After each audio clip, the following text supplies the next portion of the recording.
Assalamualaikum warahmatullahi wabarakatuh. Guru Bergerak Indonesia Maju.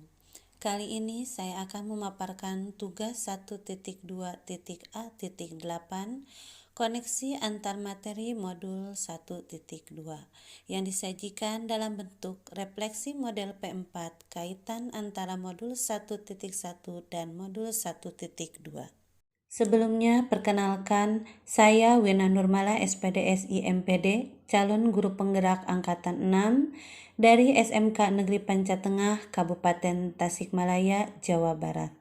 Dalam penyelesaian tugas ini, saya dibimbing oleh fasilitator Ibu Neng Mardiana SPD dan pengajar praktik Bapak Galihwangi MPD. Setelah mempelajari modul 1.1 tentang filosofi pemikiran Ki Hajar Dewantara dan modul 1.2 tentang nilai dan peran guru penggerak, berikut adalah hal-hal yang menjadi pembelajaran bagi saya yang direfleksikan menggunakan model 4P, yaitu peristiwa, perasaan, pembelajaran, dan penerapan. Yang pertama, peristiwa. Setelah saya mempelajari modul 1.1 dan 1.2, momen yang paling penting atau menantang atau mencerahkan bagi saya yaitu yang pertama, momen yang paling penting bagi saya dalam proses pembelajaran model 1.1 adalah dalam melakukan aksi nyata menerapkan filosofi Ki Hajar Dewantara, yaitu melaksanakan pembelajaran yang menghamba kepada anak. Kenapa demikian? Karena pada aksi nyata ini, saya harus merubah pola mengajar saya yang semula teacher center menjadi student center. Dan apa yang kita lakukan real di lapangan dikatakan penting karena merupakan batu loncatan bagi kita untuk memperbaiki kegiatan pembelajaran selanjutnya. Serta apa yang kita lakukan secara langsung akan lebih bermakna dan diingat. 2. Kegiatan yang paling menantang adalah kegiatan kolaborasi, diskusi mandiri, dan presentasi. Dikarenakan kita harus mampu menghasilkan sebuah kesepakatan dan kegiatan dari beberapa ide anggota kelompok, yang semuanya pemahaman tentang materi bab 1.1 dan 1.2 masih dalam proses pembelajaran. Saat itu harus mendiskusikan nilai-nilai luhur sosial budaya di daerah asal, serta pada modul 1.2 merancang kegiatan yang mencerminkan peran dan nilai-nilai guru penggerak. Selain itu, pada kegiatan ini kita dituntut untuk mampu berbicara dan berpikir tepat di depan orang lain.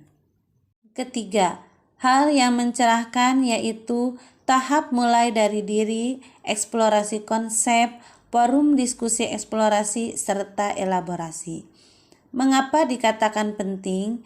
Karena pada aktivitas ini saya mendapat kesempatan secara mandiri untuk memperdalam lagi wawasan di modul 1.1 filosofi pemikiran Ki Hajar Dewantara serta pada modul 1.2 tentang nilai dan peran guru penggerak dengan dipandu pertanyaan-pertanyaan pemantik serta penguatan dari fasilitator, pengajar praktik, dan instruktur. Kaitan antara modul 1.1 dan 1.2 yang saya pahami ada 3. Yang pertama, pada materi 1.1 filosofi Ki Hajar Dewantara mengatakan bahwa pendidikan harus mampu mengembangkan kodrat anak sesuai dengan tuntutan kodrat zaman, sehingga mencapai kebahagiaan dan keselamatan. Hal ini sejalan dengan materi bab 1.2 dalam menuntun anak harus sesuai dengan tahap perkembangan psikologi anak, tingkat jiwa anak, sehingga dapat memenuhi 5 dasar kebutuhan anak. Kedua, pada materi 1.1 dalam pendidikan kita selaku guru harus menghamba kepada anak. Hal ini sejalan dengan nilai guru penggerak berpihak kepada murid pada modul 1.2. Terakhir, pada materi 1.1 dalam pendidikan kita harus menerapkan sistem Among dan asas Trikon, yaitu kontinuitas, konvergensi, dan konsentris. Hal ini didukung oleh materi bab 1.2, yaitu dengan menerapkan nilai-nilai dan peran guru penggerak. 2. Perasaan. Saat momen itu terjadi, saya merasa seperti bagaikan seseorang yang menemukan pijakan baru. Pada awalnya, saya merasa terkejut, cemas, betapa masih banyak hal yang harus saya pelajari dan perbaiki dalam diri saya sebagai guru. Maka, saya merasa tertantang dan termotivasi untuk dapat mempelajari materi pada pendidikan guru penggerak ini, baik secara eksplorasi konsep, kolaborasi, elaborasi, dan melakukan aksi nyata, agar mampu menjadi insan yang tergerak, bergerak, dan menggerakkan. Dan saya pun merasa gembira karena mendapat pencerahan ilmu baru terkait pemikiran filosofi Ki Hajar Dewantara, nilai-nilai guru penggerak, dan peran guru penggerak, sehingga dapat dijadikan pijakan dalam mewujudkan tujuan pendidikan. Ketiga, pembelajaran. Sebelum momen tersebut terjadi, saya berpikir bahwa menganggap diri sebagai seorang guru yang paling berhak untuk menentukan apa yang harus murid lakukan dalam pembelajaran, dengan mengabaikan pengalaman dan pengetahuan murid, tanpa memperhatikan perasaan murid, tanpa memperhatikan tahap perkembangan murid dan kebutuhan murid, serta cenderung memaksakan kehendak kepada murid agar tujuan pembelajaran dapat tercapai. Sekarang, setelah mempelajari modul 1.1 dan modul 1.2, saya berpikir bahwa untuk dapat menuntun anak sehingga mencapai tujuan pendidikan, maka selaku guru saya harus mampu memahami perkembangan psikologi anak, tingkat jiwa anak, memahami 5 dasar kebutuhan anak, serta memiliki nilai-nilai guru penggerak sehingga dapat melaksanakan peran guru penggerak. Dengan pengetahuan tersebut, diharapkan dapat dengan tepat menerapkan strategi pembelajaran yang menghamba kepada anak. Keempat, penerapan ke depan atau rencana.